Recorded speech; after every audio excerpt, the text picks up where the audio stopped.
Well, thank you. It's an honor to be here with you.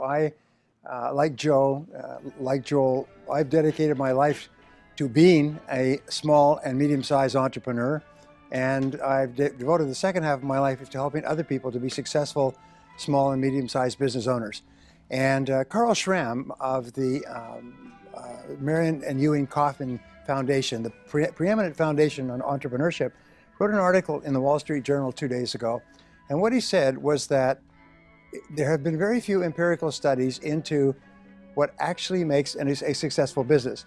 That most of what is taught in the entrepreneurship faculties of the universities is nonsense. In fact, he said that there's something like 1,687 professors of entrepreneurship, and their primary focus is drinking their own bathwater and telling that entrepreneurs have to have a business plan. And if you have a business plan, you'll be successful. And they spent 2 years in their faculties teaching people how to set business plans, and 49 out of 50 businesses are started without a business plan, including some of the most successful businesses in the world today. So we are now just starting to learn what we really need to do to build successful businesses. And what Joe is doing here is absolutely marvelous, because it can save you years of hard work and hundreds, even thousands of hours of hard work to understand how to do it much, much faster, to shortcut. We say there's always a learning curve in anything, and what we want to do is we want to jump the learning curve. We don't want to spend years and years learning what we need to learn to reach a certain level of income. And so I've majored now in the last few years on doing seminars and talking and books and articles and programs for owners and would-be owners of small and medium-sized businesses. One of the first concepts which I thought was interesting was a little story that was in the papers recently. Warren Buffett, who is one of the richest men in the world, and Bill Gates, who is the richest man in the world, and Bill Gates Sr. were at a dinner party, and the three of them are good friends, and they were talking. And a gentleman came up to them and said, you know, I was looking at you, and you gentlemen are very successful. What would you say is the most important quality of success? And all three, according to a bystander, all three broke off their conversation and turned and simultaneously said, focus. Focus is the most important requirement for success in our fast-moving world today. If you can focus, you can succeed, and if you cannot, you cannot. It's almost a black and white thing. Well, I thought that was interesting, because the way Joe and I met is I put together a program some years ago called the Focal Point Program, which basically brought in business owners like yourselves and taught them to focus. And we spent 3 years going through every single aspect of life. We had 82 exercises that dealt with family and business and marketing and product and service and competition and positioning, and it was focus, focus. It was really, really important. I read an article about myself. It was a very successful entrepreneur in New Zealand, and the article was sent to me last week. I'm reading this article, and he said the turning point in his life was when he went to a Brian Tracy seminar and learned how to focus. He was broke, he was unemployed, he had no money, and he walked out of the seminar a completely different person, and he had written goals. He then looked around, and as it happens, he saw an article on coffee shops and Starbucks success in the United States. And it said coffee shops are a good business to be in, because more and more people like the idea of a specialty coffee shop, and if it has a Wi-Fi, then they go there, it becomes a social center and so on. He knew nothing about coffee, and before the dust had settled, he owned 80 coffee shops in Australia and New Zealand.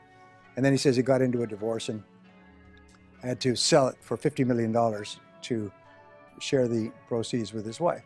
But he did not sell off the worldwide rights to it, so he's rebuilding. Anyway, his point was, at the end of the article, they said, well, what would you say to aspiring entrepreneurs who want to be successful? And he said just two things. He said, focus and fail fast. Focus and fail fast. Learn quickly, try something new. And I thought I would just pass that on, because it's sort of what I have discovered over the years, is the faster you fail and learn, the faster you succeed. You actually learn to succeed by failing. You know, Thomas J. Watson's famous line, if you want to increase your rate of success, you must double your rate of failure, because success lies on the far side of failure. Well, over the years, I've done a good deal of reading, and I came across a concept that I want to share with you, and we were talking about this a little bit earlier. And the question is, what is the most valuable and highest paid work that you do? It's a really interesting question, because when I heard the question, I didn't know what the answer was. What do you think the highest paid and most valuable work is that you do? And the answer is thinking. Thinking is the most valuable work. Now, I am the best-selling author in the world in time management, also on goals, also on some other subjects. But I began studying time management about 30 years ago, and I came across a word in my studies, and the word was consequences. And what it basically said is that something is important if it has big potential consequences, and something is unimportant if it has low or no potential consequences. Number one reason for success is people focus on things that have high potential consequences. Number one reason for failure is people focus on things that have low or no potential consequences. Exactly what Joe was saying earlier, the famous Drucker quote, very worst use of time is to work intently on something that need not be done at all. And one of the things that is holding back entrepreneurs, business owners, it's killing them, by the way, and it's wiping out an entire generation, is this obsession with technology. I see people that are walking with their phone. It's almost like drug addicts that are mainline. They cannot stop staring at their screen. They cannot stop pushing their buttons.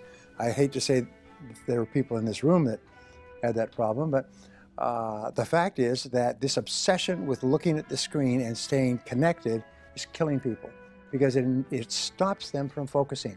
You cannot focus if you are distracted like an attention deficit disorder dog. So you're constantly ringing and responding to bells, almost like a crazy person in a toy factory.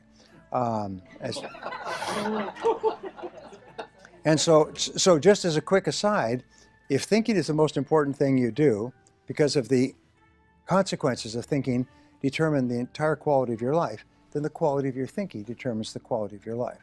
And so the more time that you spend thinking and thinking well and thinking clearly, the more successful you are. Over the years, I've worked with some very powerful people, billionaires and multi-billionaires, people who are on the Forbes 400 list repeatedly, over and over. And I've had a chance to be with them during crises. And when times where something was happening that was serious, it was a major problem. And I noticed that they all had one quality in common, is they all went calm. It's just, they went calm. People around them were angry and upset and worried about what happened and who did it and so on. And they would just go calm, almost like a pawn would go calm. And they knew, and I learned later, I didn't know why this was, I admired it, but I didn't know why it was, is that when your mind is calm, your entire cerebellum, the thinking and deciding brain, functions at its highest level, like turning up all the lights on a dimmer switch. It's functioning like a Christmas tree.